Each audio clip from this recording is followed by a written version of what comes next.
Nithyanandam, everyone! Welcome back to the Kundalini Yogini. This is Prasiddha, and I am so stoked to be here today with my friend Veronica, or Veggie V on YouTube. I love your little name, it's so cute. So today we're going to be sharing with you guys a lot about diet and the vegan diet, the diet we were actually made for, which is something separate we're going to get into a little later in the video. And a lot of misconceptions, I guess you would say, kind of common misunderstandings of diet, lifestyle, and nutrition that we have today. And Veronica is so knowledgeable about this. She's been vegan for a long time, much longer than me even. Since like 4 years now, but I've been vegetarian pretty much my entire life. Yeah, which is so awesome. It's such a blessing because that is not how I grew up, and it took me quite a while to kind of shift my body and mind away from that. And I know you were like always called for that, right? Like since you were little, you kind of just wanted to stop eating meat, right? Yeah, well, like my mom, she never ate red meat, like ever in her life. She just didn't eat it. And so we never had it in our house. So I never like ate that or was exposed to it. And then when I was like, I don't know, maybe like 3 or 4 years old, I wouldn't eat seafood. Like my parents tried to trick me into eating seafood by like grinding it up into things, and I would just like, I'd be like, this tastes gross, like I don't like it, so I'd spit it out. And then when I was like probably 3 or 4 years old, I was asking my parents, like, what is a chicken? You know? Yeah. And they're like, oh, it's a bird. And I was like, oh, you're kidding me. Like, this is a bird? And I'm eating it? Yeah. And they were like, yeah. Like, oh, no, we shouldn't have told her that. And I was like, and then I had a whole conversation with them about, like, life and death. And I was like, well, does everything die? And they were like, yeah. And they were like, do all people die? Yes. And I was like, okay, well, I can like live with that. But I was like, but do all animals die? And they were like, yeah. And I was like, even frogs? They were like, yeah. And I started bawling my eyes out. I was like, no, not the frogs. Not the frogs. I love That's adorable. That's so cute. Yeah. So, yeah, we have a really actually crazy story of how we became friends and how it developed over so many years, our friendship. And we probably can't get into details in this video since we want to get to you guys the juicy content of this. And really, I hope you guys stay tuned for this video. I think you will get a lot from it, because seriously, even just being a vegetarian for many years, then a vegan for over a year now, I still learn stuff from Veronica because she's just like very passionate about, you know, nutrition, I feel like, and learning about all the ins and outs of this diet and the things that you need to know, that you have to educate yourself on to do it right. And also the things you need to know are false, and, you know, things that you should stay away from believing. And I think that both are really important. So I'm excited to get into this with you. Yeah. And basically, in a little nutshell, I could say, we met in like freshman year of high school. Literally. Yeah. Like, we were probably 14 or 15 years old. Crazy. We were completely different people at the time. I was dating one of your friends or something. Who is now gay. Shout out, Jason. We love you. Yeah, we love you, Jason. But we dated for like a few weeks. 2 days. Yeah, 2 days. Maybe. One of those things. And we like just knew each other sort of like just in passing in groups and things like that. And then so many years passed where we probably had zero contact and maybe only saw on social media what each other was doing. And long story short, I ended up becoming Hindu and following our guru Swamiji, and she followed suit. Like a few years later, she started diving deep into her spiritual path and came across everything I did and started to really question and wonder about it. And she ended up coming to India when I was there. And since then, well, you weren't there though. Oh, yeah. You were on this trip while I was there. Oh yeah, we just missed each other. That was so weird. Which was weird. And we were like, oh my gosh, we like finally, like we thought we were gonna finally see each other there, and we didn't. And we didn't like actually see each other in person until she moved back to California, which was so like, we still kept in touch though. We were talking, which is weird because we were like, such close friends, just over social media, like over social media. But it was weird. We really like have developed our friendship a lot since then. I love her. She's one of my bestest friends. Aww. She's the sweetest. So let's start off with basically what are some misnomers you would say when somebody is starting, even if like those of you guys listening who may not even be vegetarian or may not even be vegan yet, what you might come across, you know, in your self-education that you should be wary about? Yeah. Definitely anything that is promoting like low carb, low fat, keto, carnivore. Like, I just think this like fear of carbohydrates is like, it's crazy to me. I don't know. Right now. It's like scary because some of the most healthy foods for you are loaded with carbs. And that's not to say that there aren't foods out there that are highly processed and sugary and fatty and full of carbohydrates that are bad for you. Like, there's definitely high carb foods that aren't great, but that doesn't mean that carbohydrates themselves are like something to be avoided, and that if you don't eat rice and bread that you're going to like lose all the weight that you want to lose.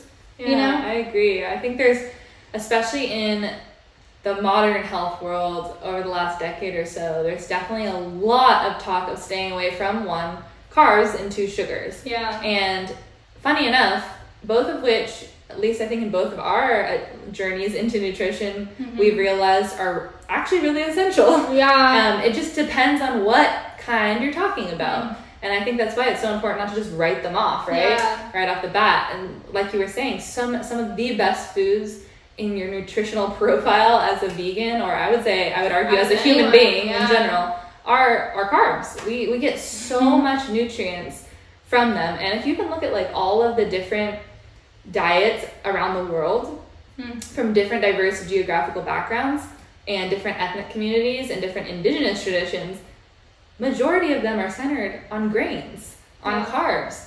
They always have been, because it's one of the most abundant and easy to grow substances. It's also really widely available in different climates, but it's also really nutritional for our body, right? And agree. It's so important to keep those as a part of our diet, so don't have the fear. Yeah, I mean, like whole grains, like I think you can look at any scientific literature and it's easy to find out that whole grains are amazing for your heart. They're full of fiber, antioxidants, all of these things. So what is a whole grain? It is a carb, right? Okay. I think that where carbs gets its like bad name is the refining process. You know, it's like really refined, but really refined anything. We could apply that to anything would be bad.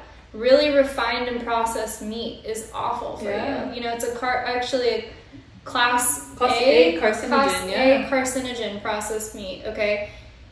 And like super like jelly, okay, that's fruit, technically. Somewhere it was fruit, but that's not good for you because it's been extremely refined and high fructose corn syrup added. Yeah. Does that mean that fruit is bad though, all of a sudden, because jelly is bad? No. And it's the same thing with like just carbohydrates as a whole. Just because, you know, French fries and potato chips are not you know, they're carbs and they're probably not the most nutritious things, and maybe they're a little bit fattening.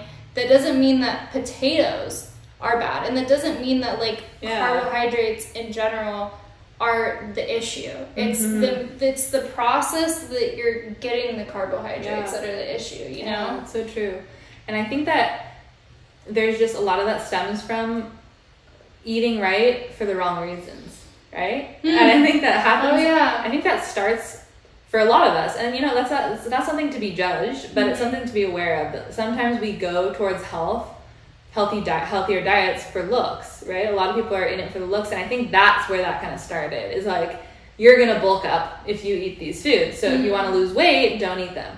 And in a way, it's partially true. Yes, like grains are very nutritious, so they don't necessarily detox you. They don't slim you down. They build your tissues, but they build your tissues in the right way, in a balanced way that your body type's actually supposed to have. So whether that's very thin, like me, or whether that's more medium build, or maybe that's more heavier, curvier, all of those aren't wrong. We just have to be in that process of acceptance, I think, of our bodies as well, which we're going to talk about in another video on Veggie V's channel. No, that's like a very important thing too, is like, you're right. I think a lot of people, I think just diets in general are like they're not successful. So if you say I'm gonna go on a no carb diet, a no fat diet, or no protein diet. I've never heard of that one before, but if you're gonna do either of those things, like it's eventually not going to work out for you, because you're eventually going to have fat, you're eventually going to have carbohydrates. Yeah. And maybe if you did lose any weight from this like really, I don't know, short term crash diet, like you should really be building a healthy lifestyle, because that's what's going to be sustainable for you, not like counting your calories, counting your carbs, counting your fat. Like, being so concerned about that is, I think, a really big problem in our society, because people are so desperate to lose weight, and I understand that, because there's a lot of pressure, you know, to look a certain way. And that goes for everyone. Like, it doesn't even matter how big or small you are. I think everyone faces at some point in their life, like, not feeling good enough because their body doesn't look a certain way. And like, your motivation behind why you're eating the way you do, I think really like affects like what you're going to eat and why you're going to eat it and how you're going to look in the end too. What are some of your favorite resources for somebody who wants to know more about transitioning to a plant-based diet? Like books or documentaries or anything, or websites that you like? Okay, my favorite website of all time is veganhealth.org. It's written by Dr. Jack Norris, who is a vegan nutritionist. He's very well educated, and the entire website kind of walks you through every single nutrient and how to get it. So for instance, like zinc. These are good sources of zinc, and this is how you can make sure you get it. That's an awesome resource. I love it. And one of my faves for documentaries, if you want to have, like, because we were kind of talking about if it's just for, sometimes when it's just for a personal reason why you start a diet, you don't sustain it. There has to be like a bigger cause. And I think that's the beautiful part about plant-based diet, about veganism, is because it's so many causes in one. It's not just the best diet for your actual body and your health and being the most prime human being you can be, but also most sustainable diet for the planet if you're, you know, a planet warrior and you want to help save the environment. And of course then on the ethical and moral front, saving billions of lives from being tortured and killed every single year just for our own taste buds. And so the more that you look into that, I think it gives so much drive to want to do better and to want to be better and have the best diet you can for yourself and for the world around you, you know? Totally. And I think that, honestly, there was many times that I tried going vegan, even from being a vegetarian. Like, that was actually a hard transition for me, believe it or not. Like, giving up dairy, I think, is really hard for people. I went into it thinking, oh, I'm doing this for my health. But I realized, okay, we're not all perfect. I didn't want to be healthy 100% of the time. Like, sometimes I was like, oh, I just want a pizza.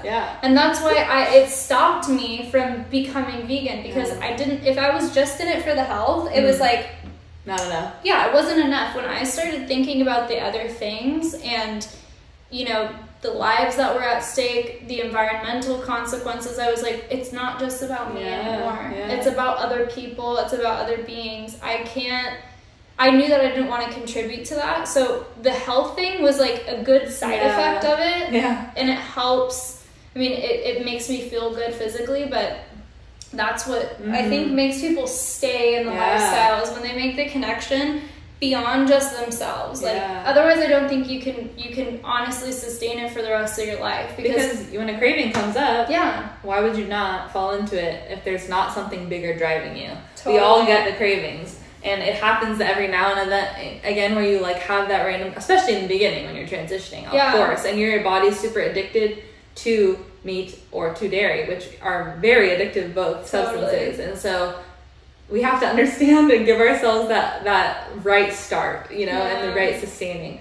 And, you know, one other question that I wanted to ask you that I feel like I hear a lot, not only through my YouTube channel and people questioning plant-based diet, but also what I've seen in my own research when I was beginning, is the whole question of what are we actually created to eat? Like, what are we as human beings meant to eat? You know, and it's kind of an existential question in some ways, but I think a lot of people really are, like, they want to know. And I think a lot of times people justify their diet choices through this question also. And I think the recent research that has been coming to light, thank God, is painting a clearer picture for us. So maybe you can share some of that, because she was just sharing about this with me earlier, and it was really fascinating. So I'd love for you to share. Yeah. So I think a lot of us are under this impression that we are omnivores, and I totally understand why everyone thinks that way, because I thought I was an omnivore up until probably a year ago, even as a vegan. I was like, well, you know, I am omnivore, but like I choose to just eat plants. It's just what I choose. Yeah.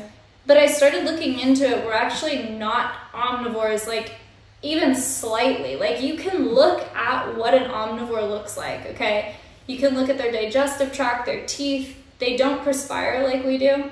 You can look at so many different things that make up what we scientifically classify something as an omnivore. We don't fit into that category. Like, we don't. We actually aren't herbivores either. And I hear a lot of vegans say that. This is interesting. Yeah. This is really interesting. I hear a lot of vegans say that. They're like, we're herbivores. And I'm like, I contemplated with that idea for a while. I was like, are we? Like, maybe we are. We're actually not herbivores either. If you look at a horse, you look at a deer, first of all, we don't have a ruminant, which is a special organ that herbivores have to digest like starchy cellulose material. And then animals like cows, right? They can digest cellulose and grass. They have 3 stomachs, and they have totally different teeth than we do, and they stand on all 4. So we're absolutely nothing like an herbivore either. Probably closer to an herbivore, but we're actually something called a frugivore, which is just like not even talked about. Like, frugivore, what is this? Yeah. I mean, I don't even hear people like bring up the fact that this even exists. We're frugivores, which is what most of the primate family is they are frugivores. They thrive on high fruit diets. High fruit, mostly fruit and some seeds and some grains. They really don't even eat too much leafy vegetables, but they do, and they eat some insects. We have evolved past the point where we don't need to eat mites and lice off of each other. You know, perhaps at one point in our evolution as human beings, maybe we did eat lice off of each other, you know, to get it off and to groom it, right? It's kind of, you know. But so they if you look at them, okay, a male human is actually more genetically related to an ape, like another male ape, than he is a female human. Okay, so if we're going to... That's hilarious. No, it's crazy though, right? Makes a lot of sense. Well, it's the same for females too. We're more related to, we are like more related genetically to a female chimp or, ape and bonobo than we are to a male human. Wow. Which is crazy, right? Wow. So to deny that, you know, our closest animal relative, we're not gonna, like, to deny that we're not going to have a similar diet to them, like, that's crazy. Of course we're supposed to have a similar diet to them. I mean, people compare other animals all the time. Like, if you compared a horse to a cow, like, they do eat similar diets, you know? And a lot of people use this argument like, well, I am an omnivore, I am designed for it. First of all, no, you're not. Actually, frugivores can digest a small amount of meat, and like survival, they can digest a certain amount of meat in like survival situations. So we got through the Ice Age and other parts of our human existence from eating meat purely for survival, and there are still people in the world to this day that rely on meat for survival. And that is, I think that's one thing too. Like, don't take that out of context, right? Like, most vegans know this. We're not talking to those people. We're talking about people who have the choice and have the privilege to decide if they're going to be part of a system that enslaves animals on a mass scale and kills them without having a need to for survival. That's the whole point. It's like, maybe we can eat meat. First of all, it's not optimal for us. gorillas, chimps, all the primates, they don't thrive on meat. Yeah. Maybe they eat it in very rare circumstances, but they don't thrive on meat. They eat fruits and seeds and nuts and other things like that they're able to forage. So maybe they do, but we've evolved so past that, especially if you live in a first world country. If you have access to a grocery store, you have a choice on what you eat, and you vote with your dollar, you know? So I think I think we hear that all the time. Yeah. You know, I'm an omnivore. I have canines. Oh, you should see the canines on a gorilla. They don't look like this, guys. They're way bigger, and they're still not considered omnivores. I was just playing with my dog, and I was literally like, I was just like, wait, like, my teeth don't look like yours, little dude. Like, clearly that's not what we're set up for. And one other thing I thought was really fascinating when I was first finding out about this, which also blew my mind, because I had no idea. You don't learn about this. And I think it's not necessarily intentional, although I'm sure some part of it has vested interest in the animal agriculture industry. But also, a lot of this has come to light pretty recently, where research has actually been done in this. And I remember I read similarly that the closest animal our intestinal tract is actually similar to is not any larger animal other than the fruit bat. Fruit bat also eats majority fruit. Yeah. So our tract mirrors theirs almost to a T. So our body is so set up, and so we have so many biological indicators showing us this, right? Yeah. And another fascinating thing, I think I saw did you watch that Game Changers movie? Yes. Yeah. You were thinking. So Game Changers, if you haven't seen it, amazing, because it really proves that, you don't need meat to be strong, also to thrive, to be an athlete, to be a bodybuilder. But one scientist, I think she's from UCLA or something, but she is in archaeological studies, and she was saying, this is like old news that we've been recycling, that whole theory that humans ate meat, were hunter-gatherers, and ate meat for all of our past thousands of years of human history, which blew my mind. She was saying, this is completely outdated information. We have found completely contrary evidence to that. She was saying over the huge chunk of the last part of human history, as we were evolving, we weren't hunting. We were mainly gathering, and we were actually mainly consuming fruits and plants. And only very rarely, if anything, there was meat being consumed. And so even our personal evolution has a lot of indicators very different from what we've been told and what we've been recycling. So yeah, it's a fascinating thing, and I think the more you know, right? Well, and she also makes the point in that video, and then in that movie they make the point too, if you put someone in a jungle, unfortunately we're losing a lot of our jungles and rainforests, but if you were to drop a human there, the best tool that you could give them is a guide to what is edible and what isn't edible. Not a sword, not a gun. That wouldn't actually, as far as like surviving and being able to actually eat. Yeah. The best thing is to know what you can take. You can eat and what you can't eat, because there's a lot of poisonous stuff, you know. So yeah, it's so fascinating, and I think the more you dive deeper into it, it really starts to open your eyes to all the evidence that is actually really pointing to the contrary of what we've always been told, that we need meat. We need protein from meat. We only get protein from meat. We need meat for certain things that we can't get elsewhere, which is actually reverse. And that fruit makes you fat. Fruit should be avoided because it's high in sugar, or at least should be taken in minority. That was one thing I think we would both tell you. Please never listen to that. If there is any component of the human diet which you could indulge in the most, it is fruit. Yeah. You could seriously never go wrong with fruit. And of course, please, again, take this with a grain of salt. If you have medical conditions or anything like that, I am not talking to you. Please consult your doctor. But generally speaking, fruit can be consumed in high quantity, and it thrives on the human body. The human body feels so proud. I mean, I feel like if you even just experiment on yourself, you'll see what we're talking about. Mm-hmm.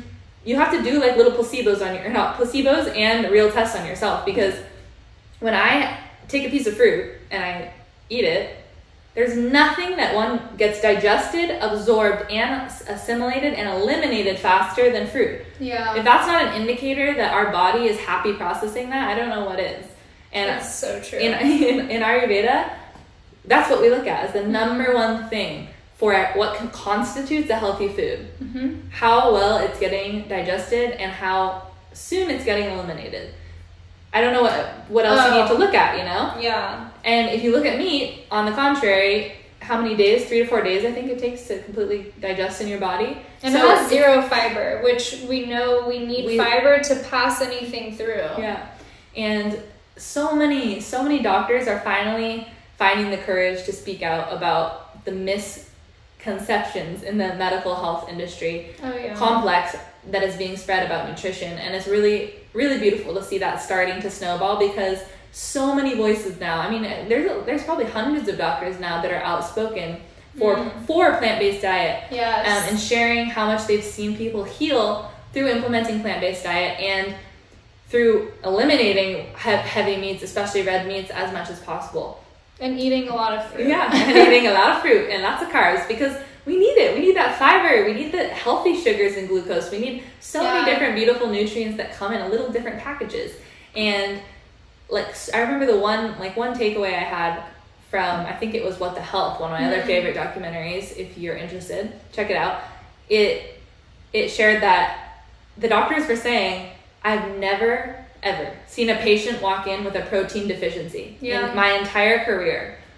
But I have constantly seen people walk in with fiber deficiencies. Oh, yeah. And fiber deficiencies, that might sound like a small thing, because I think in our cognition we think it's not like an important nutrient. We think in some ways, like I've realized our programming in the West is like digestive issues are considered like a minor thing. Like normal. Yeah. Like they're considered normal. Everybody gets bloated, everybody gets constipated, everybody has diverticulosis now, which is, by the way, like not okay. That's a very, very big issue, and so many people have it. Oh, yeah. People don't go to the bathroom for a whole week, and it's normal. People don't go to the bathroom for 3-4 days. That is not how your body's supposed to be operating.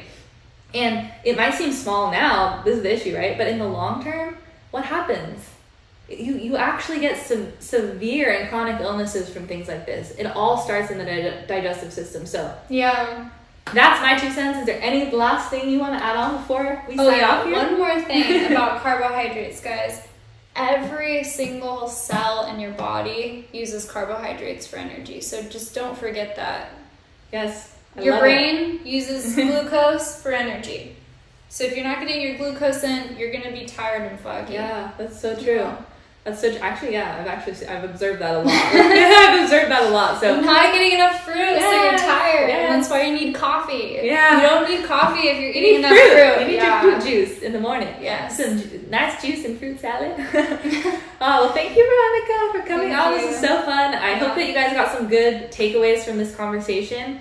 Let us know your further questions and comments down below. And of course, you can check out Veggie V's channel if you have any further questions for her. She'll be responsive there, and we're going to be making some more content together there too. So make sure to subscribe to her channel, because we're going to make a video together next on her channel. So thank you guys so much for tuning in. Thank you, Veronica. Thank you for having me, everyone.